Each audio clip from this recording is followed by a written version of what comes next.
Hello everyone, I am निकी। स्वागत है आप सभी का लर्न एनसीईआरटी पे।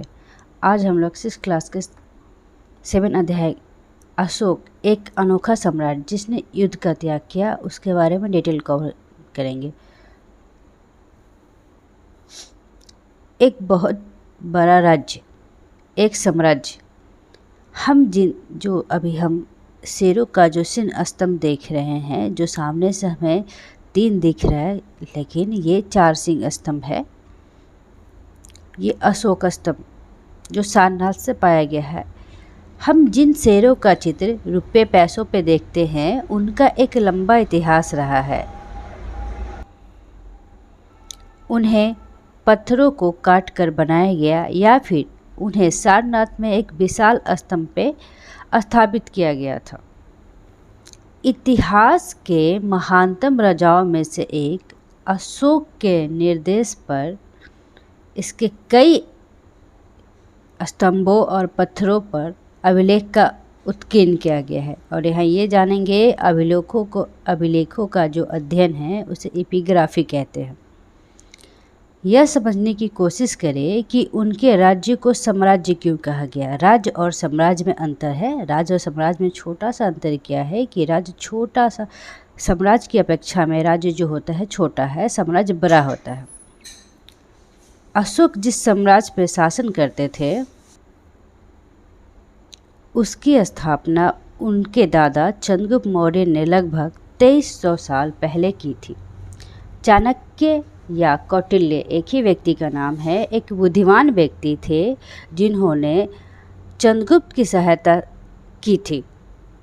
चाणक्य के कई विचार हमें अर्थशास्त्र की किताब में मिलती है। अर्थशास्त्र जो लिखा गया है चाणक्य के द्वारा ही लिखा गया है। आगे देखते हैं वंश। वंश किसे कहते हैं? वंश कहे तो क्या कहने का मतलब होता है? जब एक ही परिवार के कई सदस्य एक के बाद एक राजा बनते हैं तो उन्हें एक ही वंश का कहा जाता है। मौर्य वंश में 3 महत्वपूर्ण राजा हुए हैं, चंद्रगुप्त, उसके बेटा बिंदुसार और बिंदुसार का बेटा अशोक। जहाँ अभी हम अशोक के बारे में पढ़ेंगे। इससे पहले वाले जो हम लोग जो देखे थे क्लासेज, उसमें हमने अशोक के बारे में डिटेल में कवर किया। जिन्होंने नहीं देखा एक बार जाके प्लेलिस्ट चेक कर ले। साम्राज्य में बहुत से नगर थे जिन्हें हम मैप के माध्यम से देखेंगे, जिन्हें रेड डॉट से दर्शाया गया है। कहाँ कहाँ स्तंभ मिले हैं, नगर मिले हैं, आगे देखेंगे। इनमें साम्राज्य की राजधानी पाटलिपुत्र, उज्जैन और तक्षशिला जैसे नगर प्रमुख थे। तक्षशिला उत्तर पश्चिम और मध्य एशिया के लिए आने जाने का मार्ग था। दूसरी तरफ उज्जैन जो था उत्तरी भारत से दक्षिण भारत आने जाने के रास्ते में पड़ता था। शायद नगरों में व्यापारी, सरकारी अधिकारी और शिल्पकार रहा करते थे। साम्राज्य के बहुत बड़े क्षेत्रों में किसानों और पशुपालकों के गांव बसे हुए थे। मध्य भारत जैसे इलाकों में ज़्यादातर हिस्सों में जंगल से भरा हुआ था। वहाँ के जो लोग थे वह फल फूल का संग्रहण और जानवरों का शिकार करके अपना जीवन यापन करते थे, अपनी जीविका चलाते थे।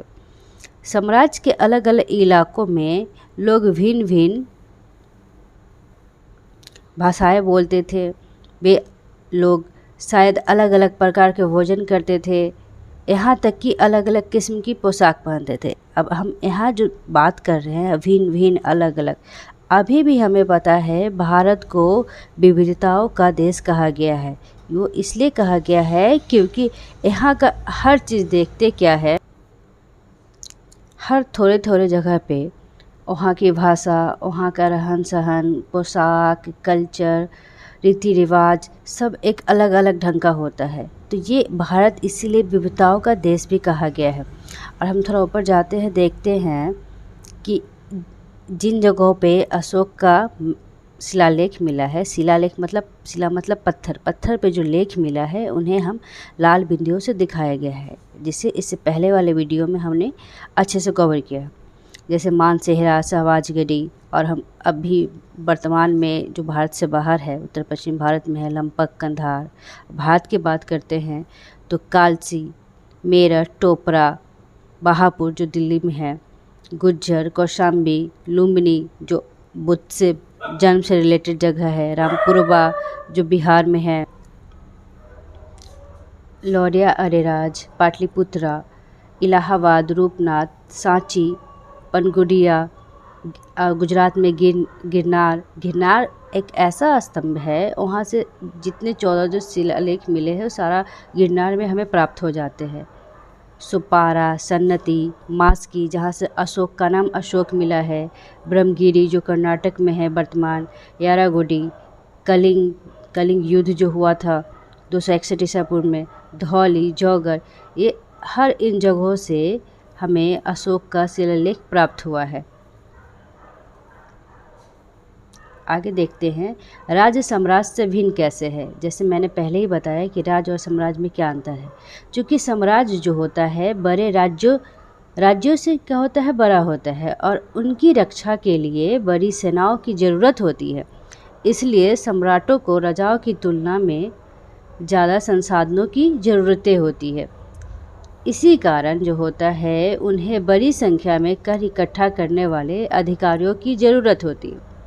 आगे देखते हैं साम्राज्य का प्रशासन।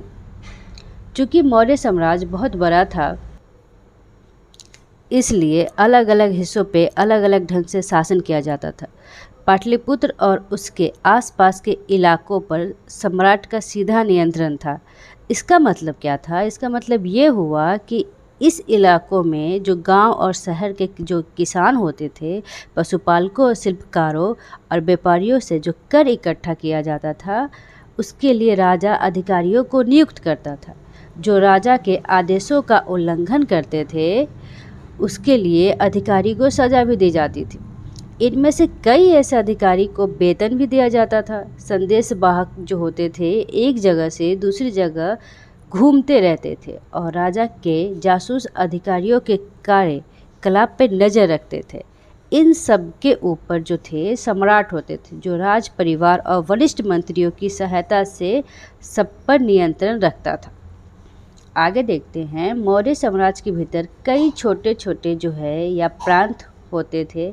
इन पर तक्षशिला और उज्जैन जैसी प्रांतीय राजधानियों से शासन किया जाता था। कुछ हद तक पाटलिपुत्र से इन क्षेत्रों पर नियंत्रण किया जाता था और अक्सर राजकुमार को वहाँ का राज्यपाल, गवर्नर बनाकर भेजा जाता था।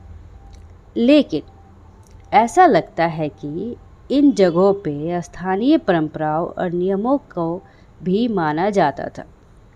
आगे देखते हैं प्रादेशिक केंद्रों के बीच विस्तृत क्षेत्र थे। इन इलाकों में मौर्य साम्राज्य सिर्फ मार्गों और नदियों पर नियंत्रण करने की कोशिश करते थे, जो कि आवागमन के लिए महत्वपूर्ण थे। ऐसे में उन्हें जो भी संसाधन कर और वेट के रूप में मिलते थे, उसे इकट्ठा किया जाता, कलेक्ट किया जाता था। जैसे एग्जाम्पल के रूप में हम देखते क्या है, अर्थशास्त्र में यह लिखा है कि उत्तर पश्चिम जो थे वो कंबल के लिए और दक्षिण भारत जो था सोना के लिए और कीमती पत्थरों के लिए प्रसिद्ध था।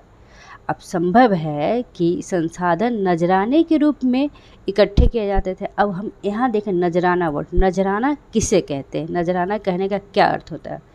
जहाँ जो है कर, जो टैक्स होता है, हमें नियमित रूप से एक रेगुलर वे में इकट्ठा किया जाता था, वही नजराना जो था अनियमित इरेगुलर वे में हमें जैसे संभव हो इकट्ठा किया जाता था।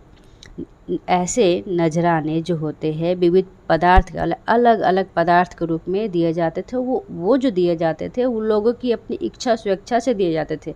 जैसे एग्जाम्पल के तौर पे छोटी सी एग्जाम्पल के तौर पे लेंगे, जैसे अभी आज के तौर पे गिफ्ट के रूप में दिया जाता है, उसे एक कह सकते हैं। अब राजधानी में सम्राट मेगस्थनीज, सबसे पहले जानेंगे मेगस्थनीज के द्वारा लिखी गई पुस्तक जो थी इंडिका थी। और मेगस्थनीज जो थे चंद्रगुप्त मौर्य के दरबार में थे। यहाँ एग्जामिनेशन पॉइंट ऑफ व्यू से बहुत इंपॉर्टेंट है ये मेगस्थनीज। ये पूछा जाता है बहुत सारे एग्जाम्स में कि ये किसके दरबार में थे और इनके द्वारा रचित पुस्तक कौन है? इंडिका है और ये चंद्रगुप्त मौर्य के दरबार में थे। चंद्रगुप्त के दरबार में पश्चिम एशिया की यूनानी राजा सेल्यूकस निकेटर का राजदूत था। मेगस्थनीज ने जो कुछ देखा उसका विवरण दिया है। क्या विवरण दिया है उसे हम देखते हैं। यहाँ हम उसके विवरण का एक अंश दे रहे हैं, छोटा सा अंश दिया जा रहा है यहाँ सम्राट का। जनता के सामने आने के अवसरों पर शोभा यात्रा के रूप में जश्न मनाया जाता था। जब जो सम्राट थे जनता के सामने आने वाले होते थे तो उस अवसर पे उस टाइम जो होता था एक शोभा यात्रा के रूप में एक जश्न मनाया जाता था। उन्हें एक सोने की पालकी में ले जाया जाता था। उन्हें अंगरक्षक जो होते थे सोना चांदी से अलंकृत हाथियों पर सवार रहते थे। कुछ अंगरक्षक पैरों को लेकर चलते थे और इन जो पैरों पर प्रशिक्षित तोते का एक झुंड रहता था जो सम्राट के चारों तरफ चक्कर लगाता था। राजा सामान्यतः हथियारबंद महिलाओं से घिरे होते थे। वे हमेशा इस बात से डरे रहते थे कि कहीं उनकी कोई हत्या करने की कोशिश न करे। इसके लिए वो क्या करते थे, उन्हें खाना खाने से पहले, खासकर जो खाना बनाते थे उनके कुछ नौकर होते थे, वो खाना को पहले चखते थे, उसके बाद राजा को खाना खिलाया जाता था। और वो लगातार उनके लिए ढेर सारे कमरे सोने के लिए बनाए जाते थे। वह लगातार 2 रात एक ही कमरे में नहीं सोते थे ताकि इसकी भनक किसी को ना मिले और सोते वक्त उनकी कोई हत्या करने का प्रयास ना करे। और पाटलिपुत्रा जो आधुनिक पटना है उसके बारे में जानते हैं। यह एक विशाल और खूबसूरत नगर है। यह एक विशाल प्राचीर से घिरा है जिसमें 570 बुर्ज और 64 द्वार है। 2 और 3 मंजिल वाले घर लकड़ी और कच्ची ईंटों से बने हैं। राजा का महल भी काठ मतलब लकड़ी से बना है, जिसका एविडेंस हमें कुम्हार से भी मिलता है, जिसे पत्थर की नक्काशी से अलंकृत किया गया है। यह चारों तरफ से उद्यानों और चिड़ियों के लिए बने बसेरों से घिरा है। आगे देखते हैं। और अंत में जंगल वाले इलाके आते हैं। अब कहने का मतलब जो जंगल वाले इलाके आते हैं उसका क्या सिनेरियो है उसको देखते हैं। वहाँ रहने वाले लोग काफ़ी हद तक स्वतंत्र रहते थे। उनसे यह उम्मीद की जाती थी कि वे मौर्य पदाधिकारी जो है उनको हाथी, लकड़ी, मधु और मोम जैसे चीज़ें ला कर दें। अब अशोक के क्यों महान कहा गया है, एक अनोखा सम्राट थे ये। अब इनके बारे में हम जानते हैं। अशोक मौर्य वंश के सबसे प्रसिद्ध शासक थे। वह ऐसे पहले शासक थे जिन्होंने अभिलेखों द्वारा जनता तक अपना संदेश पहुंचाने की कोशिश किया।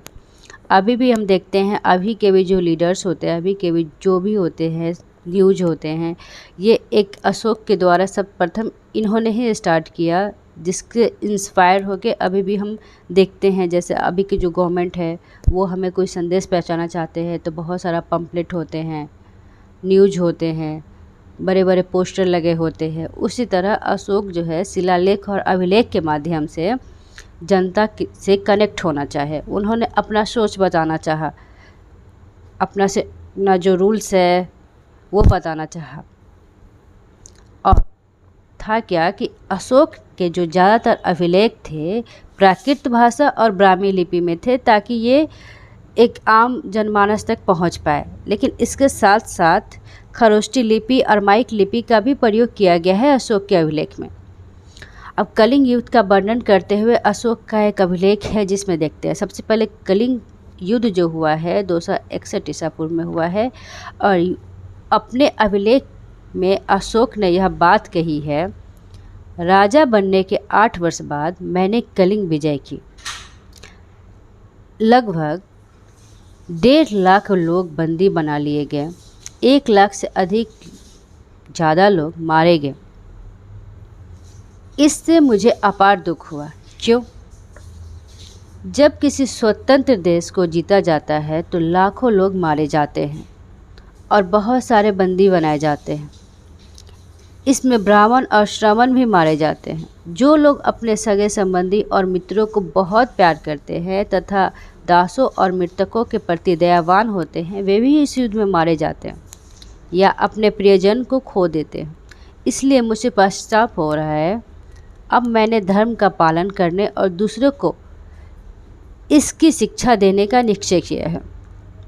मैं मानता हूँ कि धर्म के माध्यम से लोगों का दिल जीतना बलपूर्वक विजय पाने से ज़्यादा अच्छा है।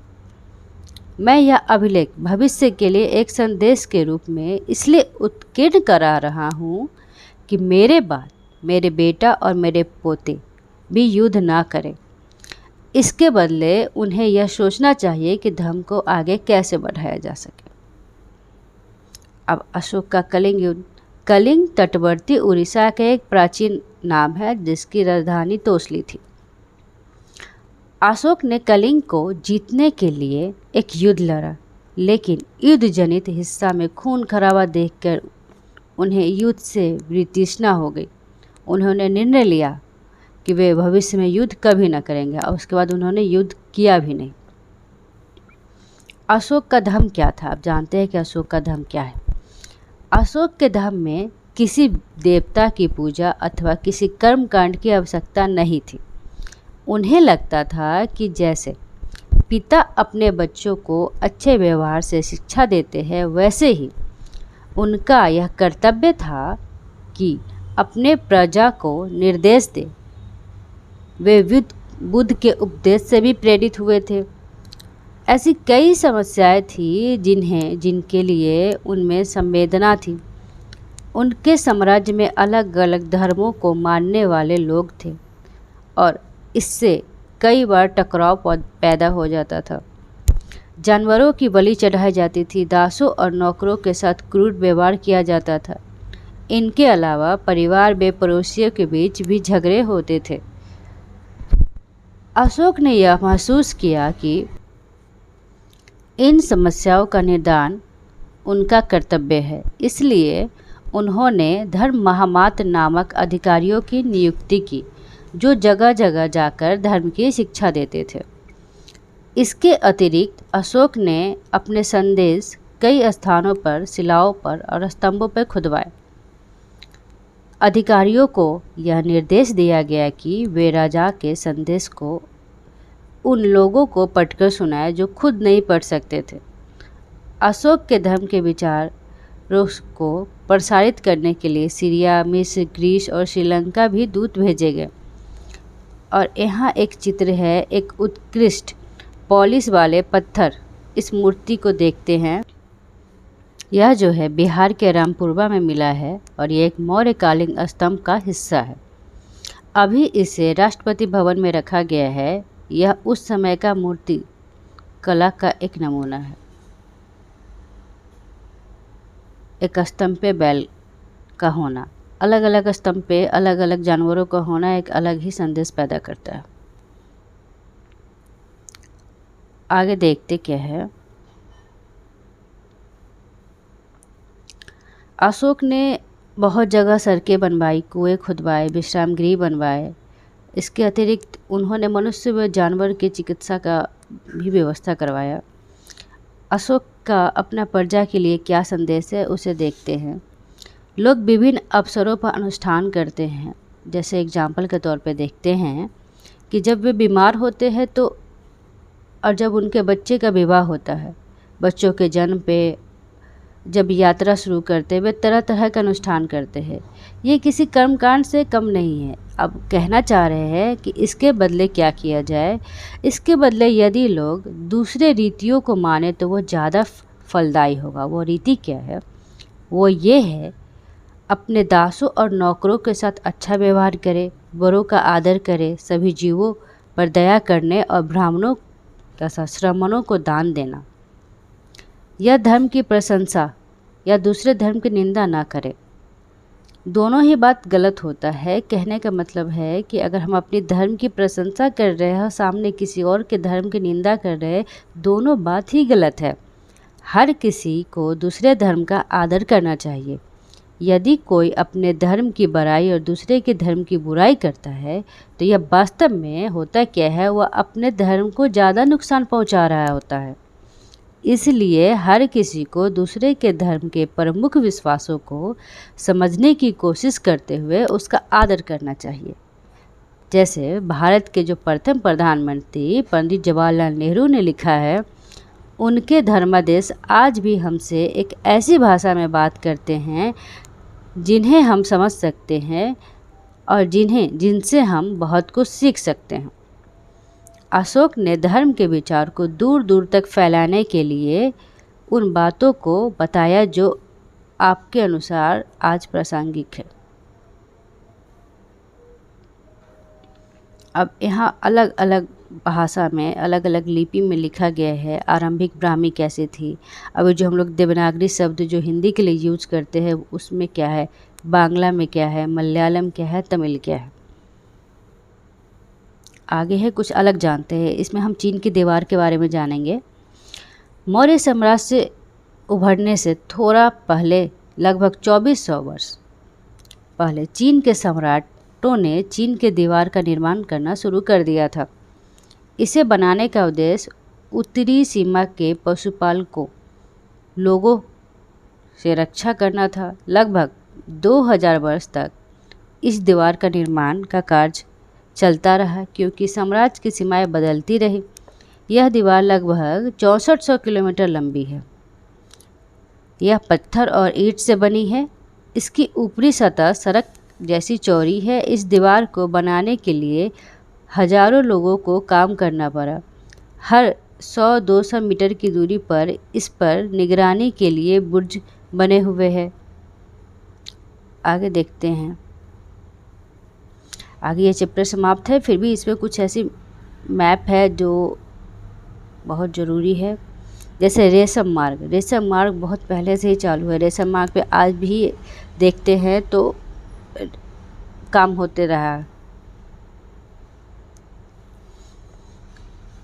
ये जो रेड से जो डिनोट किया जा रहा है, ये जो मार्ग है,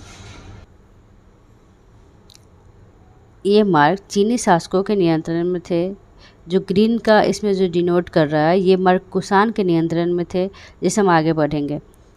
और ग्रे कलर का जो है ये एक महत्वपूर्ण समुद्री मार्ग है। और ये मार्ग कुछ ऐसे इसमें ये भी है कि इस मार्ग में ईरान फारस के शासक के भी नियंत्रण में थे। कुछ ऐसे मार्ग है जो रेड कलर से शो कर रहा है।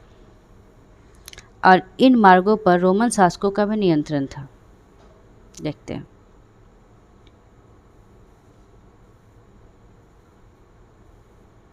अब इसमें थोड़ा सा हम इम्पोर्टेंट बात कुछ जानते हैं। इनमें अलग अलग जो है शासकों का सिक्का दिखाया गया है कि हिंद यमन शासक का जो कॉइन्स था वो कैसा था। उस पर हिंद यमन शासक का चित्र बना होता था। कुषाण सिक्का, सक्का सिक्का, सातवाहन सिक्का, जिसे देखते हैं। लगभग 2200 वर्ष पहले मौर्य साम्राज्य का जो है पतन हो गया। इसके स्थान पे उसके बाद भी तो अलग अलग शासक आए। इसके स्थान पे हुआ कई अन्य राज्यों का उदय हुआ। पश्चिमोत्तर में और उत्तर भारत के कुछ भाग में करीब 100 साल तक हिंद यवन का शासक रहा। और हिंद यवन का शासक रहा, उन्होंने अपने सिक्के चलाए, जैसे सोने के सिक्के चलाए, सोना, चांदी, तांबा। इसके बाद पश्चिमोत्तर, उत्तर और पश्चिमी भारत पर शक नामक मध्य एशियाई लोगों का शासन स्थापित हुआ। इनमें से कुछ राजा लगभग 500 वर्षों तक टिके रहे, जब तक कि शक शासकों को गुप्त शासकों से पराजय नहीं मिल गई। शक के बाद कुषाण है। आगे देखेंगे, हम कुषाण के बारे में पढ़ेंगे। उत्तर और मध्य भारत के कुछ इलाकों में मौर्य सेनानायक जो पुष्यमित्र शुंग थे, एक राज्य की स्थापना की। शुंग के बाद कर्ण और कुछ वंश और भी वंश शासन तब तक चलता रहा जब तक लगभग 1700 वर्ष तक गुप्त शासन साम्राज्य की स्थापना हुई। हमने देखा है कि पश्चिम भारत के कुछ हिस्सों में शक का शासन रहा है। यहाँ पश्चिमी भाग तथा मध्य भाग भारत का शासन कर रहे सातवाहन शासकों के साथ इनके कई युद्ध हुए। लगभग 2100 साल पहले स्थापित सातवाहन राज्य लगभग 400 वर्षों तक टिका रहा। लगभग 1700 वर्ष पहले मध्य और पश्चिमी भारत में वाकाटक वंश का शासन स्थापित हुआ। हम दक्षिण भारत में देखते हैं तो 2200 से 1800 वर्ष पूर्व के बीच में चोलो, चेर तथा पांड्य ने शासन किया। लगभग 1500 साल पहले पल्लव तथा चालुक्य के दो बड़े राज्यों की स्थापना हुई। इसके अलावा और भी अन्य राज्य और राजाएं थे। इनके बारे में हम उनके सिक्के, पांडुलिपियों और पुस्तक से हमें पता चलता है। इन सब के साथ साथ अनेक ऐसे परिवर्तन भी हो रहे थे जिनमें सामान्य स्त्री पुरुष का महत्वपूर्ण योगदान था। इनमें कृषि का प्रसार, नए शहरों का विकास, उद्योग और व्यापार में प्रगति थी। व्यापारियों के लिए एक तरफ जहां उपमहाद्वीप के अंदर तथा बाहर जमीन के रास्ते की खोज की, वहीं पश्चिमी एशिया, पूर्व अफ्रीका तथा दक्षिण पूर्व एशिया के समुद्री रास्ते भी खुले हुए थे। मंदिर, स्तूप तथा अन्य इमारतों का भी निर्माण हुआ, किताबें लिखी गई, साथ ही वैज्ञानिक खोज हुई। ये सारी बात साथ साथ हो रही थी। इस पुस्तक में बाकी हिस्सों को पढ़ते हुए आगे हम इस बात में ध्यान रखें। आगे ये वीडियो आपको कैसा लगा प्लीज़ इसे कमेंट करें, बताएं और कुछ इसमें सुधार है उसे भी बताएं।